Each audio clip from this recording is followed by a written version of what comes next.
ইসরায়েলের প্রধানমন্ত্রী বেনিয়ামিন নেতানিয়াহুকে জরুরি ভিত্তিতে হাসপাতালে ভর্তি করা হয়েছে।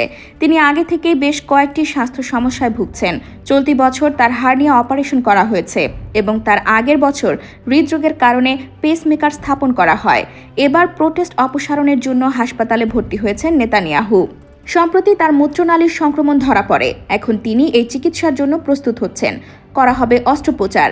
এর আগে 2022 সালের 15 জুলাই নেতানিয়াহুকে মাথা ঘোরানোর সমস্যা নিয়ে হাসপাতালে ভর্তি করা হয়। ইসরায়েলি প্রধানমন্ত্রীর অফিস থেকে জানানো হয় তিনি পানি শূন্যতায় ভুগছিলেন, তবে তার শারীরিক অবস্থা স্থিতিশীল ছিল।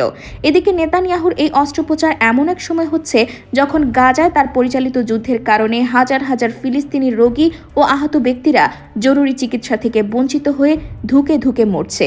নেতানিয়াহুর অস্ত্রোপচার এবং গাজার পরিস্থিতি উভয়ই ইসরায়েলের বর্তমান রাজনৈতিক ও মানবিক সংকটকে নতুনভাবে সামনে তুলে ধরছে। IBTV USA, new York.